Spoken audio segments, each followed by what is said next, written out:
की, धरती माता जी की, पुण्य गुरुदेव की, पुण्य गुरुदेव की, पुण्य गुरुदेव की, पुण्य गुरुदेव की, पुण्य गुरुदेव की, पुण्य गुरुदेव की, पुण्य गुरुदेव की, पुण्य गुरुदेव की, पुण्य गुरुदेव की, पुण्य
माता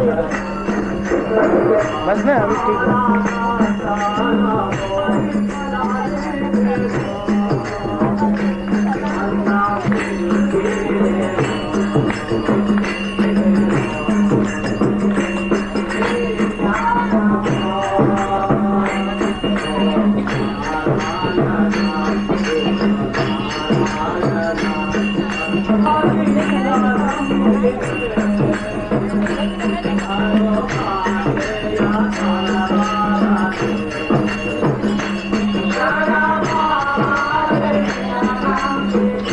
बिल्ला लगा करके सिद्धाश्रम साधक परिवार का एक व्यक्ति बीड़ी पी रहा था, तो मुझे बड़ा बुरा लगा। मैंने कहा भाई या तो बिल्ला उतार दो या बीड़ी पी लो, ये उनके वाक्य हैं।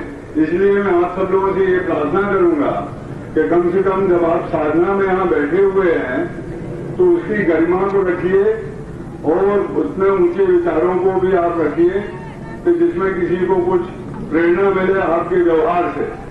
और ये जो किया और इन्होंने उसके लिए वैदिक रिसर्च के लिए भी विद्वान ब्राह्मणों को और पंडितों को लगाया हुआ है जो कि इसके बारे में रिसर्च करते रहते हैं। हमें उन्हीं से प्रार्थना करूंगा कि अपनी हम लोगों को साधकों को थोड़ा इसके बारे में परिचय देंगे।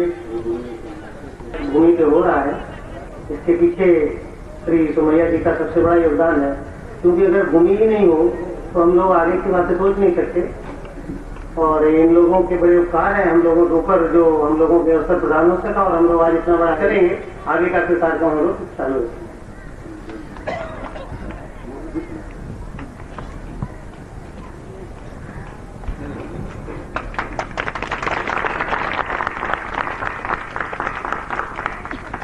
श्री सोमैया जी दो शब्द आपके सामने बोले। तरीकार से आपके सामने खड़ा हूं। ये बात जरूर है कि पिताजी ने इस बड़े केंद्र की स्थापना की है और ये स्थापना सार्वजनिक कार्यक्रमों के लिए इस्तेमाल की जाती है। तो इस तरह कोई न कोई अच्छा साधक वर्ग, कोई आश्रमवासी, कोई बड़े गुरु यहाँ इस पवित्र भूमि को ज्यादा पवित्र बनाए, तो मैं समझता हूँ हमारा बड़ा पुण्य है, हमारा बड़ा सद्भाग्य है। हालांकि हमने कुछ किया हो। तो हर वक्त जो चीजें होती रहती है उसके अंदर एक और योगदान रहा है। हमें आप जैसे साधकों को, अस्तित्वों को सब कुछ बात करें, ये बात जरूर है। और मैं गर्व से कहता हूँ, अभी कहने लगे गर्व से कहो हम हिंदू हैं। मुझे याद आ रहा है 15 साल पहले जब मैं नया नया ट्रस्टी बना था विश्व हिंदू परिषद का, 18 साल हो गए, और मैं वाइस प्रेसिडेंट था ऑल इंडिया का। और हमारे महाराणा जी कुछ मेरे पे ज्यादा श्रद्धा भी रखते थे। तो उसी वक्त आज जैसी हकीकत है उसी तरह डायस पर हजारों लोग थे, पुणे की बात है, और मुझे बोला तुम पहले वह बात करो। तो मैं खड़ा होकर सोचने लगा, मैं तो व्यापारी आदमी हूँ, चीनी बनाता हूँ, केमिकल बनाता हूँ, और हिंदू धर्म के बारे में क्या कहूँ, मुझे कुछ कहना पड़ेगा। तो खड़े खड़े मैंने इतना ही कहा, मैं हिंदू हूँ, निकल आया। और मैं फिर रुक गया, आगे कुछ आगे बढ़ो, तो मैं आगे बढ़ू उसके पहले इतने तालियां बजी तो कोई हिसाब नहीं। तो मैं सोचने लगा, तो मैंने कहा कि आप ये है, कोई क्रिश्चियन आता है, क्रिश्चियन के ताली का नहीं बनता, उसको साहजिक कहते हैं। मुसलमान दिन में 3 दफा नमाज पढ़ेगा तो सहज है, और कहीं भी चले जाए, फुटपाथ पे बैठ जाएंगे, रेलवे में बैठ जाएंगे। अभी मैं प्लेन से ट्रैवल कर रहा था तो वहाँ वो होस्टेस जहाँ सर्विस कर रही है उनको हटा दिया 3 मिनट के लिए, उसके बाद मुझे नमाज पढ़नी है, और नमाज पढ़ी प्लेन के अंदर। तो सब सहज है कि किसको अजीब नहीं लगता। मगर 85% हिंदुओं के देश के अंदर कोई कहेगा मैं हिंदू हूँ, तो एक बड़ी आश्चर्यजनक घटना बन जाती है। ये कितनी बड़ी दुख की बात है। तो पहले हमें ये समझना है कि हम हिंदू हैं, उसको गर्व ही होना चाहिए और उसको शर्म नहीं होनी चाहिए। और आप लोग तो अपने आप को गर्व से कहते होंगे, तो हमारा हर एक हिंदू में अपने आप को जो हिंदू कहलाने में गर्व समझेगा, मैं समझूंगा हमारी साधना में कोई असर नहीं है। एक किस्म का विचार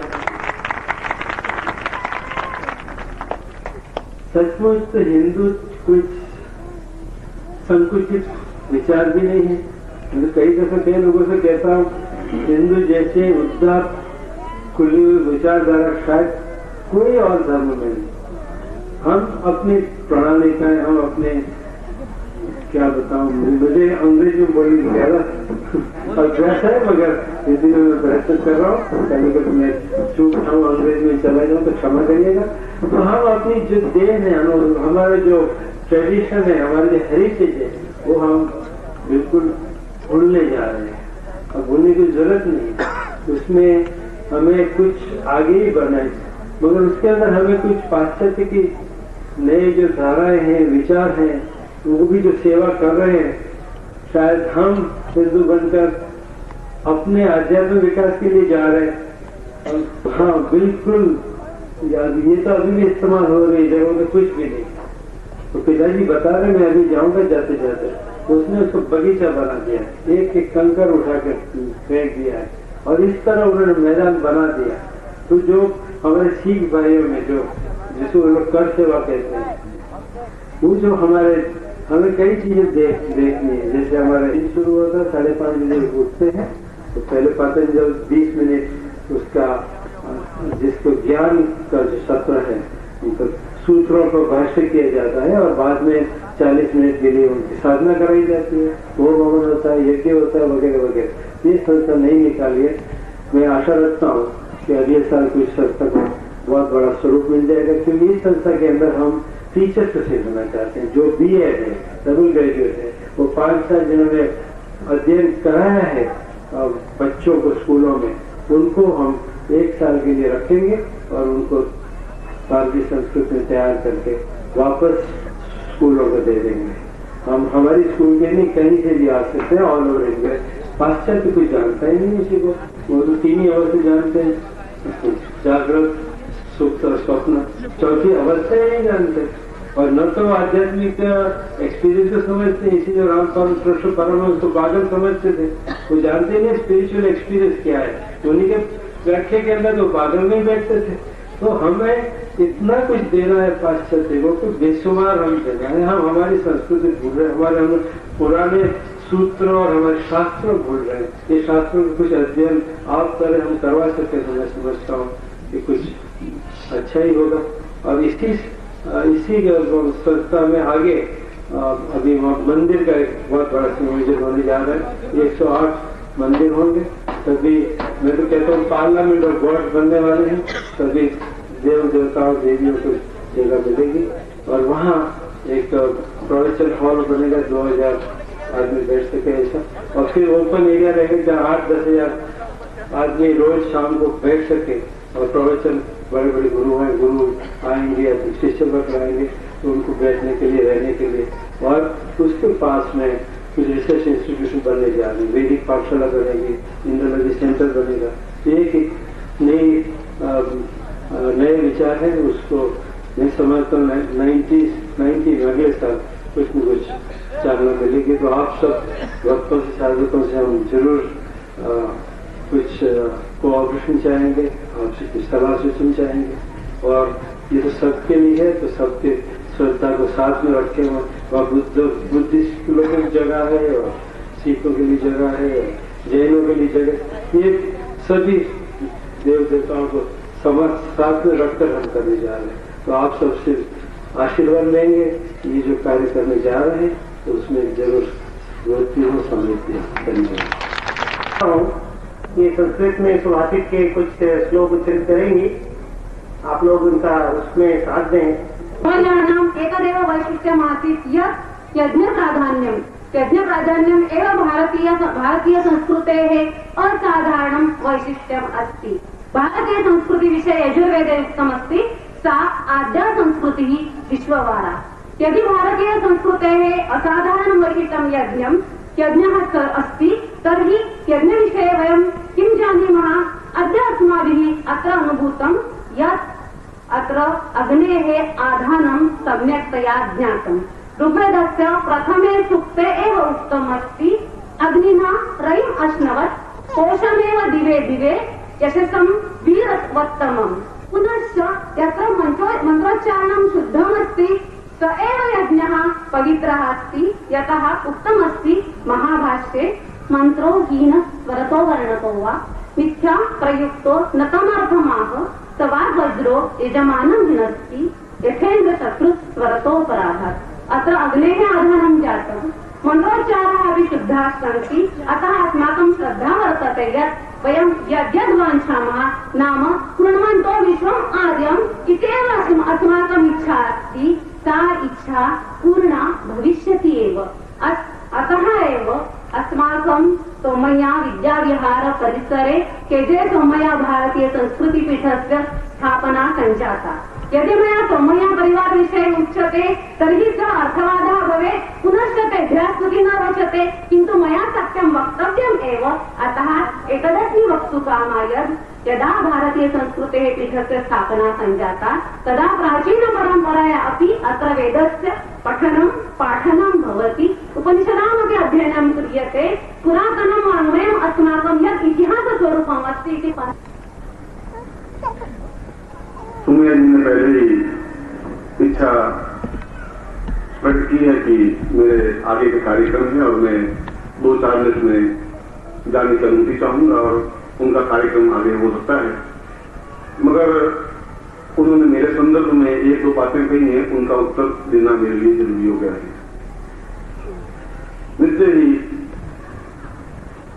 उन्होंने बहुत ही, वे कह रहे थे कि मुझे कुछ बोलना नहीं आता, और यदि इतना अच्छा बोल लेते हैं तो उनका नहीं बोलना हमें ज्यादा प्रीतिकर रुचिकर लगा है।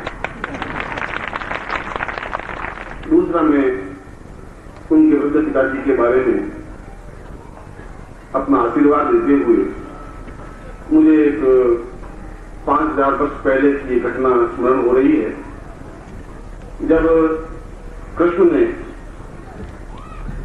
अर्जुन को गीता के माध्यम से कर्म का संदेश दिया और कहा, कर्मण्येवाधिकारस्ते मां फलेषु कदाचन, तुम्हें अपने जीवन में कर्म करना है, फल अपने आप स्वतः प्राप्त हो जाएगा।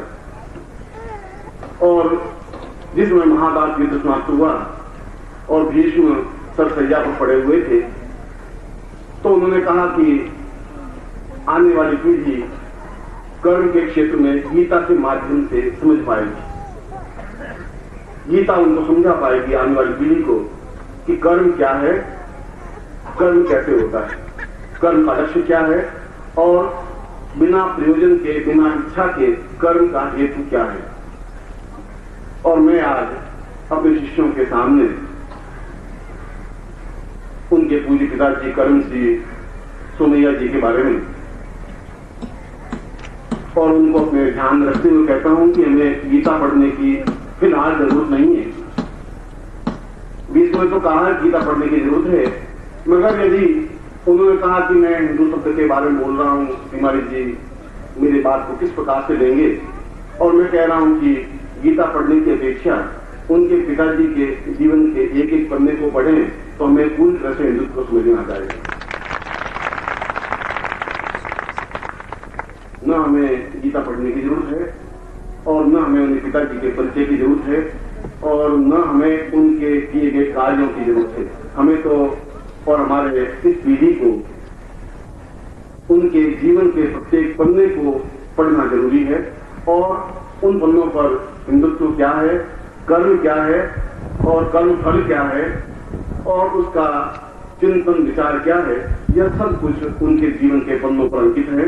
हम और आने वाली पीढ़ी यदि उनके कार्यों के क्यों कर्मश्री ठाकुर सोमैया जी हैं और उनके कर्म के फल को यदि हम उन पन्नों के माध्यम से पढ़ लें तो न गीता पढ़ने की जरूरत है न वेद पढ़ने की जरूरत है। कर्म तो पूरी तरह से समझ में आएगा ही, और इसीलिए मैं आशीर्वाद स्वरूप उनको माल्यार्पण करता हुआ उनसे और उनको आशीर्वाद देता हूं कि इसी प्रकार कर्म के क्षेत्र में और हिंदुत्व की जाति के क्षेत्र में निरंतर अग्रसर होते रहें और उनसे यह पीढ़ी कुछ चिंतन प्राप्त करे और निष्काम कर्म किस प्रकार से होता है उस कर्म की चिंतन विचार करे।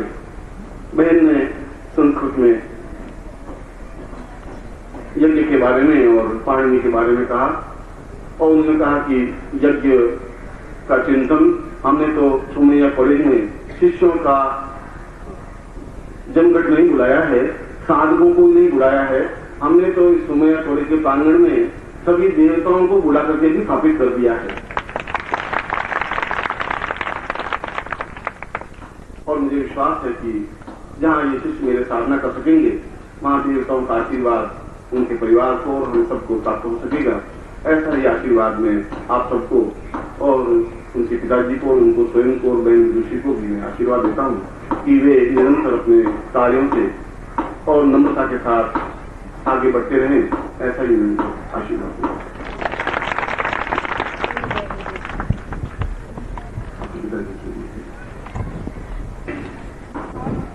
सायंकालीन प्रवचन में जीवन के एक मूल सिद्धांत को आपके सामने रखा था और मैंने ये रखा था कि जीवन का मूल उद्देश्य शिष्य बनने में है। नमस्कार। अगर आप सद्गुरुदेव डॉक्टर नारायण दत्त श्रीमाली जी के दीक्षित हैं या फिर आपके पास उनसे जुड़े हुए कोई भी अनुभव है तो नीचे दिए गए हुए नंबर पर वीरल पटेल जी को मैसेज कीजिए या फिर फोन कॉल कीजिए और अपने अनुभव जरूर शेयर कीजिए। डॉक्टर नारायण दत्त श्रीमाली जी के आत्मकथा का संकलन करने में मदद करें। धन्यवाद।